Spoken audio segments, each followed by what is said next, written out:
नमस्कार किसान भाइयों बहनों, आप सभी का बहुत स्वागत है कृषि दर्शन के आज के अंक में। किसान भाइयों, मध्य प्रदेश में तेजी से जैविक खेती का चलन बढ़ा है।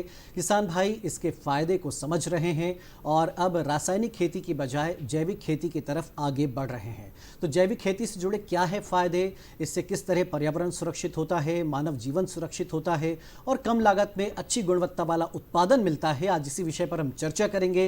यानी बात करेंगे मध्य प्रदेश में जैविक खेती की। और हमारे सवालों का जवाब देने के लिए आज हमारे साथ स्टूडियो में मौजूद हैं डॉक्टर के.पी. अहरवाल जी। आप संचालक हैं सीएट के भोपाल में, आप पदस्थ हैं। सर, बहुत स्वागत है आपका कृषि दर्शन में। नमस्कार जी सर, तो शुरुआत यहीं से करते हैं कि मध्य प्रदेश में जैविक खेती की क्या स्थिति है सर, कितना रकबा है, किस प्रकार किसान भाई जैविक खेती कर रहे हैं?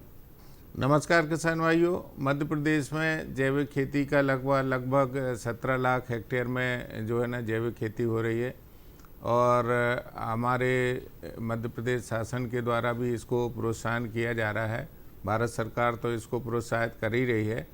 और माननीय प्रधानमंत्री जी ने जब इंदौर में एक मीट हुई थी, उसमें भी कहा था कि मध्य प्रदेश का जैविक उत्पाद जो है ना 40% हिस्सा जो है ना मध्य प्रदेश का होता है। अच्छा, तो ये बहुत बड़ी बात है, हमारे लिए गौरव की बात है। और मध्य प्रदेश में जैविक किसान और जैविक खेती के बारे में लोग जागृत हैं और इस जागृति के लिए हमारे जनप्रतिनिधिगण भी इसमें सहयोग देते हैं और विभाग तो पूरा लगा ही है इसमें। परंपरागत कृषि विकास योजना एक ऐसी योजना भारत सरकार के द्वारा संचालित की जा रही है जिसमें किसानों को लाभ हुआ है। और इसमें जो प्रमाणीकरण की व्यवस्था जो है ना बहुत सरल और सुलभ किसानों के लिए हुई है जी।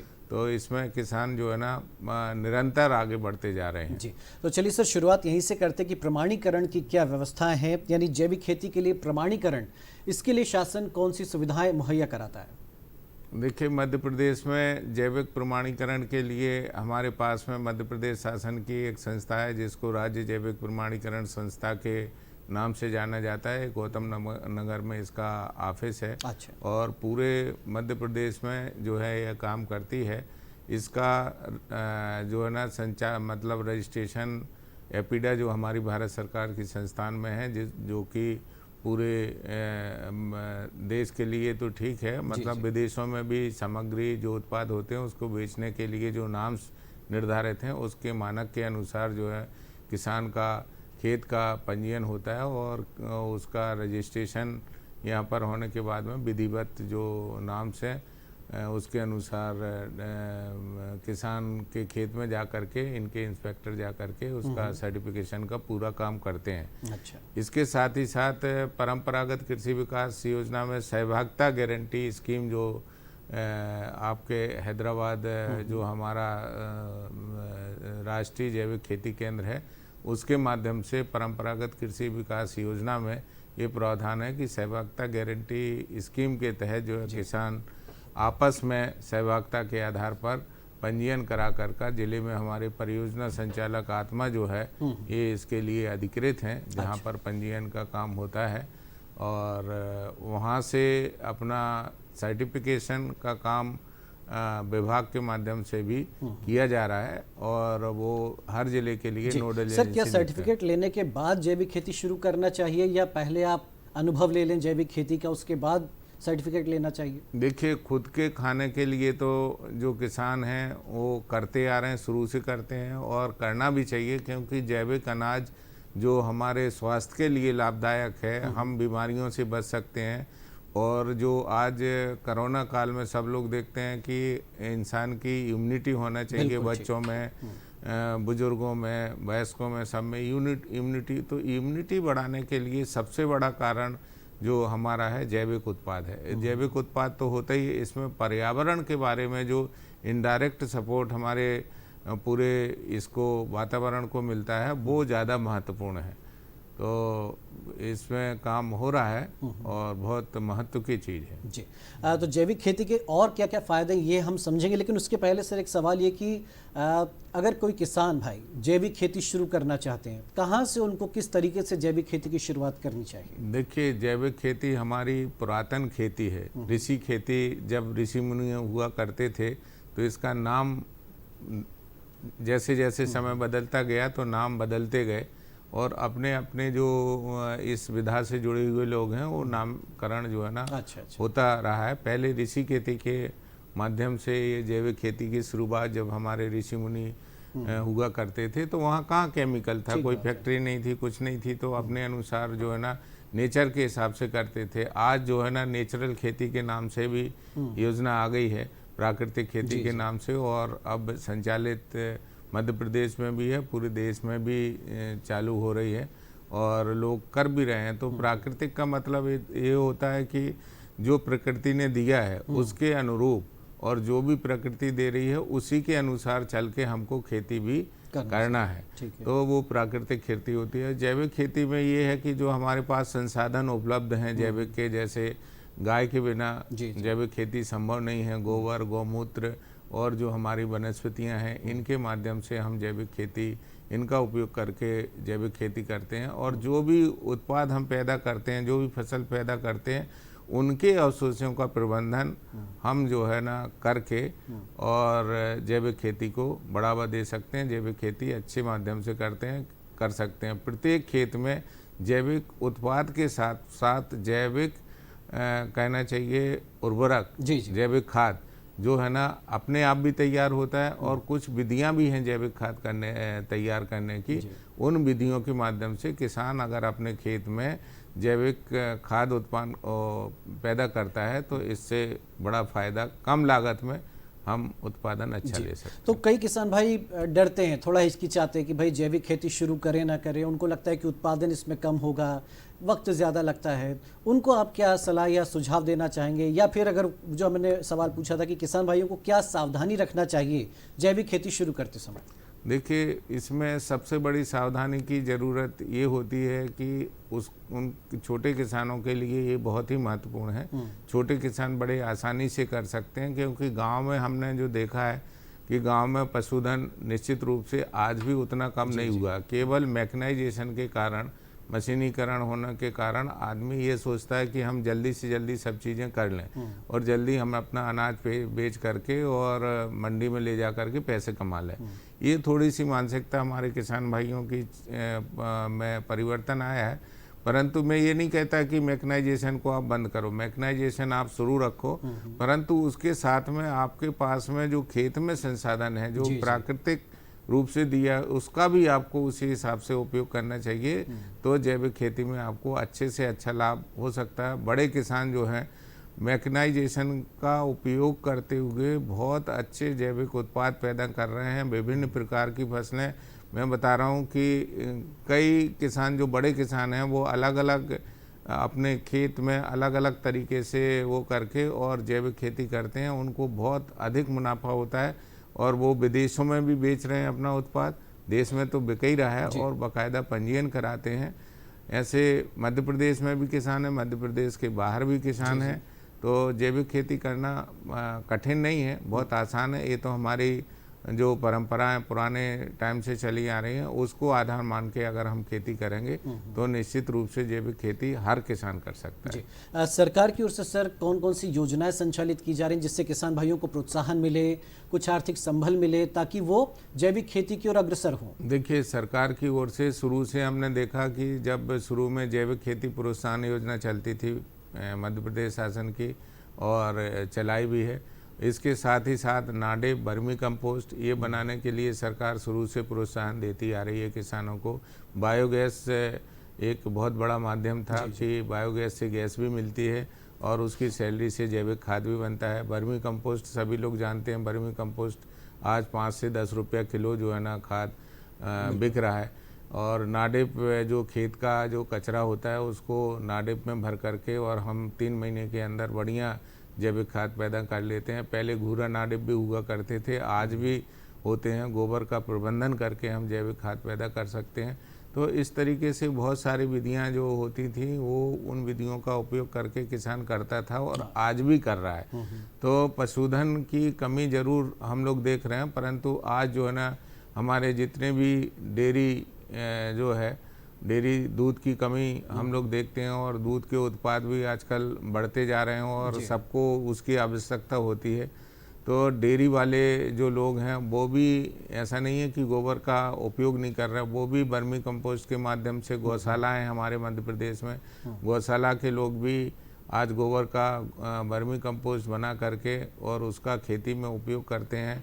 बहुत जगह बायोगैस भी बहुत अच्छे तरीके से लोग संचालित कर रहे हैं, उसकी सैलरी का जैविक उपयोग कीटनाशक कर के रहे तौर पर हैं। इस्तेमाल हो रहा है। गौमूत्र का भी जैविक कीटनाशक विभिन्न प्रकार की विधियों के माध्यम से बनाते हैं। अब गौमूत्र में अगर मान लो हम 10 लीटर गौमूत्र लेते हैं और उसमें 1 किलो 2 किलो नीम डाल देते हैं और गुड़ डाल देते हैं 1 किलो, और उसका 10-15 दिन में उसको बढ़िया सड़ा करके और उपयोग करते हैं, तो बढ़िया कीटनाशक का भी काम करता है और टॉनिक का भी काम करता है। हर 15 दिन में अगर फसल पे उसका स्प्रे कर दिया जाए तो बहुत अच्छी दवाई भी है और टॉनिक भी है। जी, जैविक खेती और मृदा का सर कोई संबंध है? क्योंकि मृदा संरक्षित करने के लिए, मृदा की ताकत बढ़ाने के लिए भी सरकार कई कार्यक्रम चला रही है, मृदा हेल्थ कार्ड जो बना है, तो क्या जैविक खेती से हम मिट्टी की भी कोई सुरक्षा कर सकते हैं? देखिए, मिट्टी में सभी लोग जानते हैं कि मिट्टी निर्जीव नहीं होती, मिट्टी सजीव है। सजीव जहाँ पर है तो निश्चित रूप से उसमें बैक्टीरिया, वायरस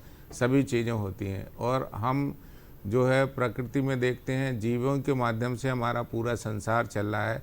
अगर जीव खत्म हो जाए तो पूरा संसार नष्ट हो जाएगा, प्रोटोप्लाज्म साइंस में कहते हैं, और बोला भी गया है कि अगर जीव खत्म हो गए तो पूरी चीज़ खत्म हो जाएगी। एक जीव का सृष्टि में इस प्रकार से बनाया गया है प्रकृति को कि बिना जीव के सृष्टि चल नहीं सकती। तो मिट्टी में जीव होते हैं और जीव के संरक्षण के लिए ज़रूरी है जो उनकी खुराक है। जैसे हम देखते हैं पुरातन काल में जो है ना, प्रकृति में जो छोटे छोटे पेड़ पौधे होते थे वो सूख जाते थे, उसके बाद जब पानी गिरता था तो मिट्टी में मिल जाते थे, तो उनको ह्यूमस नाम की चीज़ मिलती थी।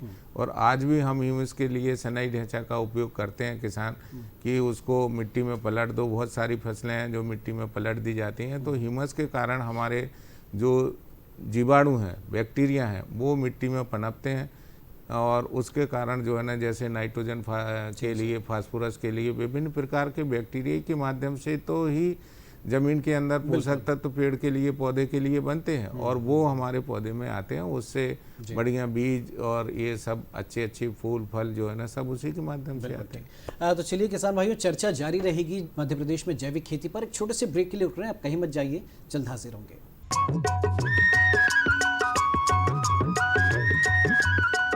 अरे सुन तो। मुझे क्या सुनाना चाहते हो? जो सुनाओ मेरी सौतन को। किसको? अरे वही तुम्हारा मोबाइल फोन जिससे सुबह शाम दिन रात चिपके रहते थे और कहते थे किसान कॉल सेंटर से बातें हो रही हैं। अच्छा ये बात है। हाँ, क्यों, क्या हुआ? अब बात नहीं होती क्या? अब तो झट से बात हो जाती है। संबंधी समस्याओं का अपनी भाषा में तुरंत हल पाने के लिए पूरे भारत में किसी भी फोन से हेल्पलाइन नंबर पर संपर्क करें। किसानों का दोस्त किसान कॉल सेंटर।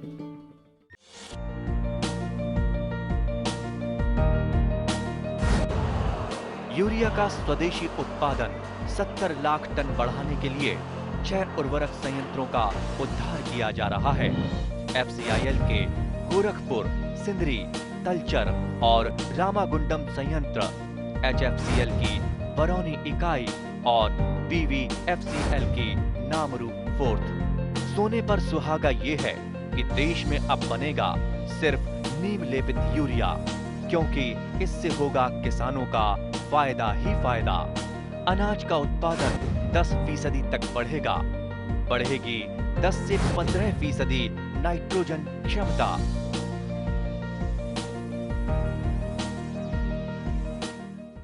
किसान भाइयों, ब्रेक के बाद आपका स्वागत है। तो आज हमारे साथ डॉक्टर KP अहरवाल जी हैं और हम चर्चा कर रहे हैं मध्य प्रदेश में जैविक खेती पर। तो सर, हम बात कर रहे थे कि किसान भाइयों को किस तरीके से, यानी अगर वो अपने जो जितना भी बीघा है या जितने भी एकड़ ज़मीन है, कितनी ज़मीन से उनको खेती की शुरुआत करनी चाहिए?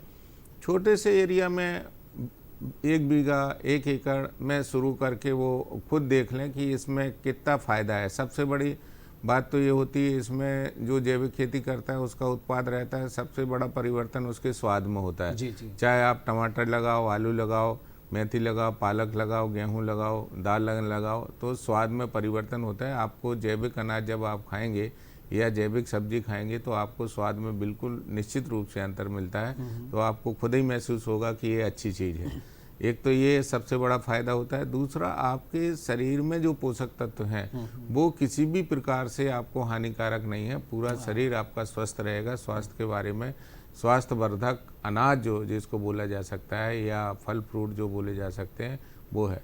आजकल केमिकल का चलन आप सभी देख रहे हैं कि बाज़ार में जो सब्जियां मिलती हैं वो रंग रूप जरूर उनका स्वरूप बहुत सुंदर दिखता है, परंतु उसमें केमिकल का उपयोग होने की वजह से जो है ना उनकी सुंदरता दिखती है, परंतु खाने में अपन को कितना हानिकारक स्लो पॉइजन के सरीका अपने शरीर में जो है ना वो जाता है और बाद में नुकसानदायक बिल्कुल कई गंभीर बीमारियां हो रही हैं रासायनिक कीटनाशक और रासायनिक खाद के इस्तेमाल से। सर, अब ये जानना चाहेंगे कि जैविक उत्पाद तो तैयार कर लिया किसान भाइयों ने, मार्केटिंग के लिए किस तरह की व्यवस्था है या फिर उसे मार्केट में कैसे बेचना चाहिए किसान भाइयों को ताकि अच्छी कीमत मिल सके उनकी। हालांकि कई जगह तो आजकल ऑर्डर दिया जा रहा है, ऑर्डर पर किसान भाइयों से जैविक उत्पाद खरीदे जा रहे हैं, तो आप क्या और सलाह देना चाहेंगे? देखिए, जैविक उत्पाद किसान को अब पहले जैसी समस्या नहीं रही। भारत सरकार ने, आपने देखा होगा कि भारत सरकार ने 10,000 पूरे देश में FPO बनाने का उनका संकल्प है और उसके लिए बाकायदा योजना चल रही है और FPO बन भी रहे हैं। मध्य प्रदेश में अलग अलग एजेंसियों के माध्यम से फार्मर प्रोड्यूसर कंपनी जिसको अपन बोलते हैं वो बन रहे हैं और ये इसीलिए हैं कि इनको इनपुट और आउटपुट दोनों की गतिविधियों से जोड़ना है ताकि बाज़ार इनको आसानी से मिल सके।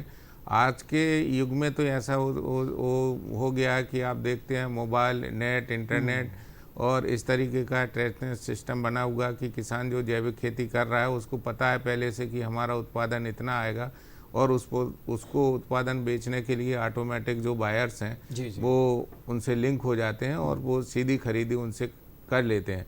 और जिसका सर्टिफाई माल होता है, जो हमारी जो संस्थाएं हैं उनके माध्यम से अगर सर्टिफिकेशन है, जैसे PGS का है तो देश के अंदर हम PGS के माध्यम से अपना उत्पाद बेच सकते हैं, परंतु बाहर अगर भेजना है, देश के बाहर भेजना है, तो हमारी एपिडा जो संस्था है मध्य प्रदेश की जो सर्टिफिकेशन एजेंसी, उसके माध्यम से किसान करा रहा है और अच्छे इसके परिणाम मिल रहे हैं और काफ़ी पैसा किसान जो है ना। बहुत संक्षेप में एक छोटा सा संदेश किसान भाइयों के लिए जैविक खेती को लेकर आपकी ओर से।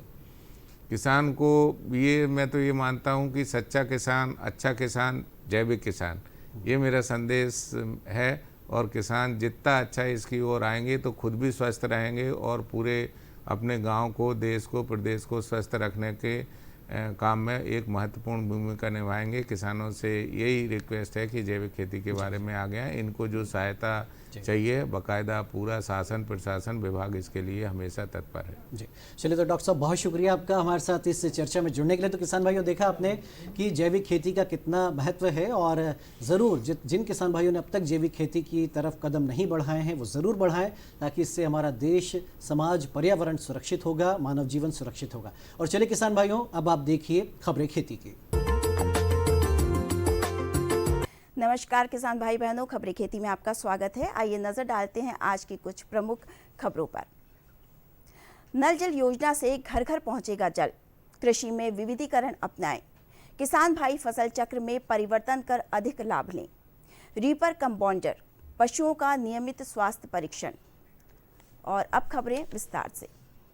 मुख्यमंत्री श्री शिवराज सिंह चौहान ने मुरैना जिले के कैलारस में जल जीवन मिशन में मुरैना, जोरा, दिमनी, अंबा, सुमावली और सबलगढ़ के लिए 527 करोड़ रुपए लागत की 445 नल जल योजनाओं का भूमि पूजन किया। उन्होंने कहा कि जल जीवन मिशन की 445 नल जल योजनाओं से मुरैना, जोरा, दिमनी, अंबा, सुमावली एवं सबलगढ़ के हर घर में नल से जल पहुंचेगा। इससे माता बहनों की परेशानी अब दूर होगी। जल्द ही योजनाओं का कार्य प्रारंभ होगा। उन्होंने कहा कि प्रधानमंत्री श्री नरेंद्र मोदी देश को आगे बढ़ाने के लिए कई कार्यक्रम चला रहे हैं। पीएम सम्मान निधि में किसानों को प्रत्येक वर्ष 2-2 हज़ार रुपये की 3 किश्त और मुख्यमंत्री किसान कल्याण योजना में 2-2 हज़ार रुपये की 2 किश्त, इस प्रकार कुल 10,000 रुपये की राशि दी जा रही है। मुख्यमंत्री ने कहा कि कोई भी ग्रामीण प्रधानमंत्री आवास से वंचित नहीं रहेगा।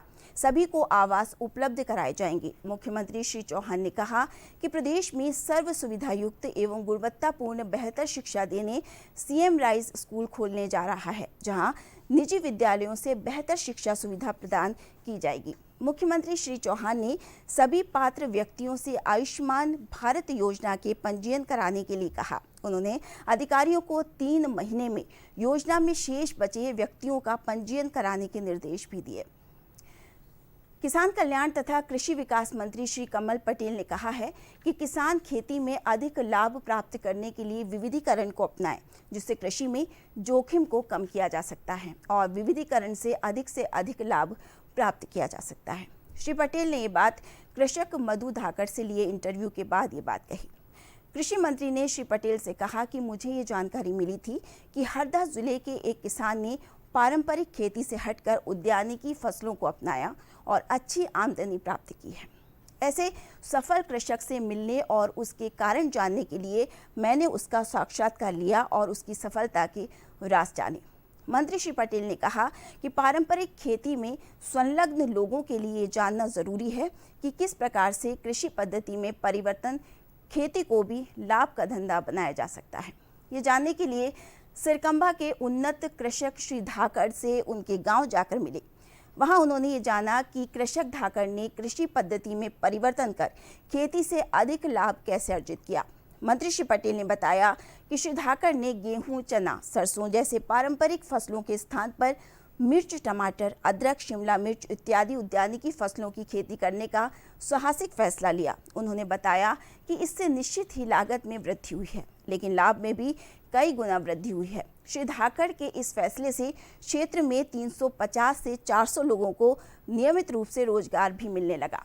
किसान कल्याण तथा कृषि विकास मंत्री श्री कमल पटेल ने किसानों से आह्वान किया है कि फसल चक्र में परिवर्तन कर कम लागत में अधिक लाभ प्राप्त करें। उन्होंने हरदा के ग्राम सिरकंबा के किसान श्री गोकुल करोड़े का खेत में जाकर अभिनंदन किया। मंत्री श्री पटेल ने कहा कि जमीन की उर्वरा शक्ति को बनाए रखने और कम लागत में अधिक से अधिक लाभ प्राप्त करने के लिए फसल चक्र में परिवर्तन करना जरूरी है। उन्होंने कहा कि प्रधानमंत्री श्री नरेंद्र मोदी और मुख्यमंत्री श्री शिवराज सिंह चौहान निरंतर किसानों की आय को दोगुना करने के लिए विभिन्न योजनाओं से किसानों को लाभान्वित कर रहे हैं। यदि किसान भाई फसल चक्र में परिवर्तन करेंगे तो उन्हें निश्चित ही लाभ मिलेगा। मंत्री श्री पटेल ने श्री गोकुल भाई के खेत में जाकर चर्चा की। गोकुल भाई ने बताया कि उन्होंने अपने खेत में इस बार चने की बुआई की। इसमें अधिकतर 2 बार पानी देने पर ही 12 से 14 क्विंटल की फसल पर 1 एकड़ में 1 लाख की फसल प्राप्त होगी। श्री गोकुल ने बताया कि अगर गेहूं की फसल लेते तो खेत में कम से कम 4 बार पानी देना होता, परिश्रम भी अधिक करना पड़ता, लागत भी अधिक आती और 20 क्विंटल की फसल पर भी अधिकतम 40,000 रुपये ही प्राप्त होते। उन्होंने बताया कि फसल चक्र परिवर्तन से उन्हें लाभ प्राप्त हो रहा है, इसलिए वे बदल बदल कर अपने खेतों में उपज लेते हैं। इस मशीन से गेहूं, धान एवं जौ आदि फसलों की कटाई करने के साथ साथ फसल के बंडल बनाए जा सकते हैं। बंडल बनाने के लिए सन की रस्सी का उपयोग किया जा सकता है। इस मशीन में 11 HP का इंजन लगा होता है, जिसमें डीजल की खपत 1 से 1.25 लीटर प्रति घंटे है तथा इससे 1 घंटे में 1 एकड़ फसल की कटाई की जा सकती है। इसमें ट्रॉली को अटैच कर 6 क्विंटल तक का भार ढाया जा सकता है। इस मशीन को एक व्यक्ति आसानी से चला सकता है तथा एक दिन में लगभग 10 एकड़ में लगी फसल की कटाई एवं उसके बंडल बनाए जा सकते हैं, जबकि मजदूरों से ये काम कराने में लगभग 10 दिन का समय लगता है। इस प्रकार इस मशीन का उपयोग से 10 गुना समय की बचत की जा सकती है। नियमित उत्पादकता बनाए रखने के लिए पशुओं में रोग नियंत्रण बेहद जरूरी है। इस हेतु साफ स्वच्छ वातावरण, हवादार आवास एवं संतुलित आहार पशुओं को उपलब्ध कराकर अधिकांश पशु रोगों का नियंत्रण किया जा सकता है। नियमित टीकाकरण के माध्यम से अनेकों बीमारियों पर नियंत्रण किया जा सकता है। वर्ष में 2 बार 6 माह के अंतराल से एकटंगिया, घट सर्प एवं मुंह पका, खुर पका रोग से टीकाकरण के माध्यम से बचा जा सकता है। अस्वस्थ पशुओं को स्वस्थ पशु से अलग बांधना चाहिए तथा बीमार पशु की खाने पीने की व्यवस्था भी अलग से करनी चाहिए। तो आज की खबरें खेती में फिलहाल इतना ही। आज्ञा दीजिए, नमस्कार।